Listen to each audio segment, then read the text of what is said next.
Jalen Green, one of those guys who's been wildly inconsistent, yet has shown flashes of superstar potential with his freak athleticism and shooting ability. Last night was a prime example of how Houston can excel when Jalen Green has it going. In the half-court offense, they don't have a lot to rely on, so when Jalen Green can be that primary scorer and score at an efficient rate, they can use that as their backbone on offense, and we already know what they give us defensively. Let's break down the game from last night. In game one, we saw this Houston team struggle in the half-court offense. They could not score. So it's something as simple as this that gets your hopes up. Just a screen and roll, the Warriors are in drop coverage, and it allows Jalen to just pull up and get it going.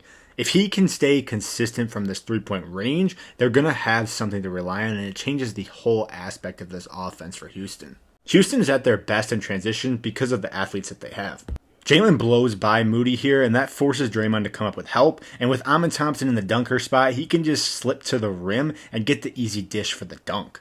We've seen the refs let them play in this series, so being aggressive is super important. Right here in the screen and roll, Quentin Post is just not as athletic as Jalen, and he can attack from either way. And look how open the floor is because of the spacing that Houston has. It allows them to go one-on-one with Quentin Post, who really can't stay in front of him, drive to the rim, and finish hard. By going up aggressive and hard, it doesn't give the defender a chance to even contest it or put the call in the ref hands if he were to be fouled. This is the type of offense that Houston needs if they're going to be able to win this series. This is the Jalen we all know and love. Just one-on-one with the mismatch. He gets Looney absolutely leaning because he's on his heels already, respecting that quickness of Jalen, and then steps back using that separation to hit the shot for three. It's interesting to see Houston go to Jalen more in this game. It was definitely more of a point of emphasis, and we'll see how it goes in the next game.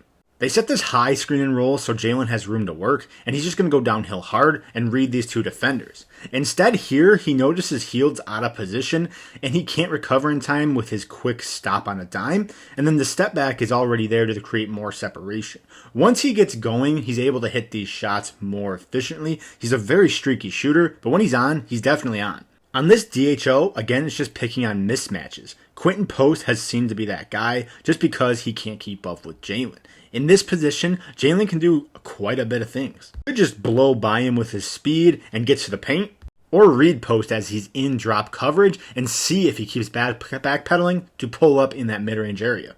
Ultimately, he decides to get into the mid-range area, stop on a dime, and pull up for a less contested shot. Or exploiting mismatches here, Post has to come up and help and respect that three from Jalen, and because it's not Draymond coming up to help, they're really attacking that. Has he cross here, and then notice how he initiates this contact before Post can get in position to block it, and then finishes through that. In my opinion, this probably should have been an and one. If we look at it again, he initiates the contact, and that's probably a blocking foul.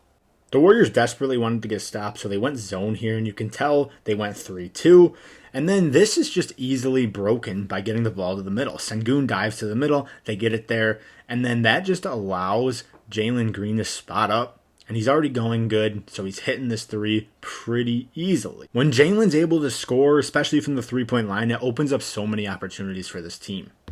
To free Jalen up, he doesn't have to have the ball as well. They can use these off-ball screens and dribble handoffs to create separation. That's exactly what they do here, and it just allows him to get an open shot. We've seen more than emphasis going to Jalen, setting up plays for him, and in the half-court offense, it seemingly worked well this game and was the big difference maker in this game and allowed them to get a W, tying the series 1-1. We'll see what happens when it goes to Oakland here in Golden State now, but if you're a Rockets fan in general, you got to have some optimism here after seeing this display. You get great defense from this team, and then just Jalen Green being able to cook and finally be a difference maker. If he can stay consistent, which has been the question his whole career pretty much from the offensive end, this team is going to be able to excel. And if they just got to keep it going in that half-court sets, and they'll be able to compete with this Warriors team and maybe make it to the next round.